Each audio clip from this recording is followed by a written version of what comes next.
공부라는 게 우리는 보통 그 시작하기 전에는 음, 뭔가가 하여튼간 뭔가 지금과 다른 어떤 일이 일어날 거라는 그런 생각들이 있거든요. 그렇게 이제 살아왔기 때문에 자연스럽게 그 영역대에서 그 수준에 맞게 상상을 하는데 이게 뭐냐 나중에 그러니까 그것도 나중에 진짜 자기 공부가 분명해져야지 알게 되는데 그거는 뭐냐면 그냥 또 아주 쉬운 말로 얘기하면 그 모든 어떤 그 내가 세우고 이렇게 딱 추구 이렇게 강력한 믿음을 갖고 옳다고 여기고 나 자신에게 강요하기도 하고 남한테 주장하기도 하고 막 했던 그 모든 경험을 포함해서 모든 게 그냥 그 아무런 뼈대가 없구나. 그걸 깨닫는 거거든요. 그러니까 그 뼈대가 없다는 거는 그 힘이 들어갈 이유가 전혀 없는 거구나 이게. 그걸 깨달아서 그 힘이 쭉 빠지는 거예요. 마치 그 뼈대가 탁 녹아서 그 딱 사라지는 듯한. 우리 왜 치킨 먹으면 뼈 있는 치킨과 뼈 없는 치킨이 있잖아. 그 뼈가 없어 그냥 모든 거에. 그게 이제 비유인데 그거를 이제 공에 비유를 하는데 그래도 순살은 살이라도 있지. 살이라도 있잖아. 그 씹어 먹어보면 아무 딱딱한 게 아무것도 없죠. 근데 그게 이 살의 질감조차도 없는 그거구나라는 거. 그러니까 힘이 쫙 빠지는 그런 거거든요. 이게 내세울 게 아무것도 없고 잡을 것도 없구나라는 걸 깨닫는 거예요. 어떤 눈앞에 나의 경험이 사라지는 게 아니라. 그거는 뭐 이 현상의 인연 따라 펼쳐지는 건 맞고 그래서 불교에서는 뭐 세간법은 임과법이고 뭐 출세간법은 임과법이 아니다 막 이렇게 얘기를 하는 게 그러니까 나름의 물리 법칙에 따라서 현상은 펼쳐져요. 그거는 이제 뭐 우리가 때리면 아픈 것처럼 그런 식의 그 뼈 없는 순살과 같은 현상 내지는 물과 같은 현상 내지는 공기와 같은 현상 그림자와 같은 현상은 펼쳐져. 인과의 법칙. 근데 그게 뭐가 됐죠? 우리는 뼈가 있는 것 같잖아. 지금의 이 삶에 존재감이 있죠. 그게 이제 무명이라고 하는 거고 밝지 않다라고 하는 건데 공부를 하다 보면 이게 뼈가 없는 것 같아. 뭔가 순살 같아 현상이. 이게 존재감을 말하는 거예요. 어느 순간 이게 물 같아. 어느 순간 이거는 허공 같아. 이런 식으로 표현하거든요. 선사들 왜 뭐 공부가 안 될 때는 진흙에다가 글을 쓰는 것 같고 공부가 어느 정도 되면 물에다가 글을 쓰는 것 같고 공부가 되면 허공에다가 글을 쓰는 것 같다. 이렇게 표현하는 게 뭐냐면 현상계에 처음에는 공부를 하다 보면 이게 다 각자의 독립성이 있기 때문에 존재감이 뿜뿜하거든요. 하다 보면 존재감이 점점 사라지는 것 같아. 그걸 비유적으로 표현하는 거죠. 그 뭐예요? 뼈대와 같이 드러날 때나 순살로 드러날 때나 물로서 드러날 때나 공기와 같이 드러날 때는 그 현상의 법칙은 똑같아.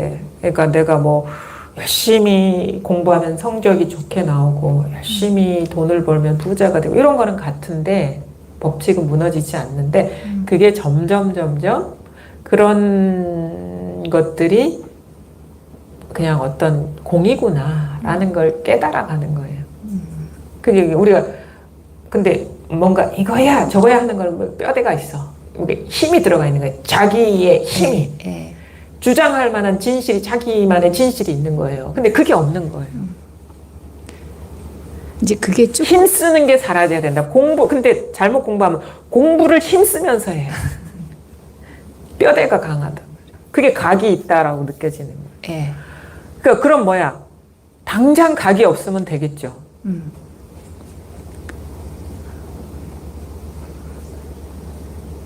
우리는 어떻게 공부를 잘못하냐면 세간의 각은 빼고 이제 공부의 각을 세운단 말이에요. 그거 하지 마라 그거. 세간의 각만 사라지면 되는데 어떤 사람은 세간의 각을 짓다가 이제 출세간의 각을 짓다가 거기 한계를 느껴서 이제야 시작한다고. 근데 출세간에 각이 다 해버리면 되는데 어떤 사람은 그건 놔두고 다른 각을 세운단 말이에요. 근데 이게 눈에 띄는 수행뿐만 아니라 법문을 들으면서도 자기 나름의 공부를 하는 사람이 있어요. 아, 세상이 펼쳤는데 끌려가면 안 돼. 이런 식의 각이라든가. 그렇잖아. 네. 저 힘쓰는 거죠. 자연스럽지가 않잖아요. 네. 그럼 가는데, 거기까지 가는데, 이게 무리네? 이렇게 돼 있지. 아, 근데 안 끌려가. 이게 각이란 말이에요.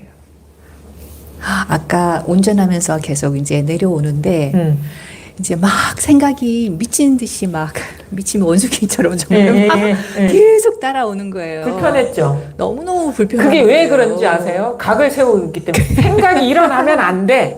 왜 너무 미운 거예요, 걔가.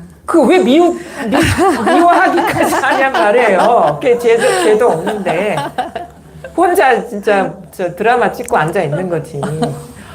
왜 이렇게 공부를 하는데 생각이 일어나지? 그럼 그거는 무의식적으로 각을 세우고 있는 게 뭐냐면 생각이 일어나면 안 돼. 이걸 잡고 있다라는 거예요. 그게 몰라요, 본인은. 너무 당연하다고 여겨서. 이런저런 각을 세우지 말라 이거예요. 물 흐르듯이 공부를 한다는 게 그런 게 없는 거고. 생각이 일어나겠죠. 네. 평생을 해오던 거를 하루아침에 안 일어나는 게 그 이상한 거죠. 그렇지 않을까요? 네, 그렇죠. 그거는 관성이에요. 그냥 관성. 그럼 일어나는데, 근데 생각이 이렇게 일어나는데, 일어나지 마! 이렇게 하지 말라고. 일어나는데, 이것도 이거구나. 이렇게 되는 거예요. 요거 생각이 무수하게 일어나면, 와, 이렇게 해서 깨어있네. 힘쓰지 말라는 게 그거거든요. 근데 또 딸려도 가잖아요. 생각이 막. 딸려가겠죠. 평생을 딸려왔는데. 하루아침에 안 딸려가겠습니까? 딸려가도 이건데 뭐. 어느 순간 알아질 거 아니에요. 이것도 생각이 끌려가는, 그것도 이건데 뭐. 어떻게 해. 근데 희한하게 근데 공부가 된 사람은 뭐 생각도 안 일어나고 잘 끌려가지도 않습니다. 맞아요. 맞는데 어떻게 그러면 그런 변화가 일어나느냐. 안 끌려가려고 하면 더 빠져들어요. 진흙에서 몸을 쓰면 더 빠져들듯이. 근데 그냥 알아지는 순간 이거구나라고 딱 하면 이게 힘이 싹. 물론 당장 안 빠지는 사람도 있어요. 너무 강력한 습관성을 가진 사람, 집착심이 강한 사람. 예를 들어가지고 지나가는 행인이 막 속상한 얘기를 하면은 그때뿐이지만 내 가족이 속상한 얘기를 하면 막 오래 남는 거는 그만큼 이 사람을 집착하고 있다라는 거거든요. 근데 언젠간 이것도 사라진다고. 내가 집착하기 때문에 머무는 힘이 오래 갈 뿐이죠. 근데 그거에 대해서 왜 생각이 일어나? 뭐 이렇게 일어나면 안 되는데. 그러면 계속 힘이 들어가니까 그 힘을 쓰는 습관이 깃들여진단 말이에요. 네. 힘 빼라고 하는 게 그거예요. 각 잡지 말라고 하는 게. 이거 말도 알아듣기가 참 쉽지가 않아요. 자꾸 실수를 하고 이렇게 하다가 네. 어느 순간 딱 감이 생기지. 이게 우리 너무 낯선 거예요. 이렇게 공부를 한다는 게. 네. 힘쓰는 데는 되게 익숙한데 이 쉬는 공부가 되게 낯설거든요. 자기를 믿으세요. 자기의 본성을. 네. 그냥 맡겨버리세요. 그게 공부라는 거지. 그렇게 되면 마음이 탁 안정이 되면서 잘 보여요. 그래서 얘기했어요. 법문을 듣고 그냥 놔둬. 그냥 대신에 보이면 계속 강화할 필요는 없겠죠. 멈추시면 되죠. 그것도 멈춰야지 해서 안 돼. 그렇게 해. 그냥. 언젠가는 또 이게 이런 식으로 하는 게 진실이 아니라는 건 알고 있기 때문에 멈추겠죠. 네. 자연스럽게 해나가셔야 된다는 거지. 네. 이거를 이게 자기 일종의 공부의 감이거든요. 요게 이 자연스러운 감이 좀 생기기가 쉽진 않아. 왜냐면 이게 막 너무 이게 낯선 거예요. 이런 식으로 하는 게. 근데 막 용 쓰다가 한계를 느끼면서 쉬어지고 몇 번을 실수하다 보면 이게 이런 쪽으로 이제 스스로가 익숙해지게 돼요. 어쩔 수가 없어요. 지금은. 왜냐면 옛날 살아온 습관은 되게 강력하고 이건 너무 낯선 거예요. 그 습관성은 되게 낯익고. 그러면 자꾸 그런 쪽으로 자기 스스로가 끌려가고 헤매 다니겠죠. 근데 어느 순간 이게 또 뭐 하고 있는 짓이야 하면서 멈추게 되겠죠. 이게 반복인 거예요. 그러다 보면 네. 점점 그렇게 헤매 다니지 않게 돼요. 이 공부를 믿으시라고 하는 게 그거예요. 네. 알겠습니다. 네. 이때가 지금 가장 힘들 때다.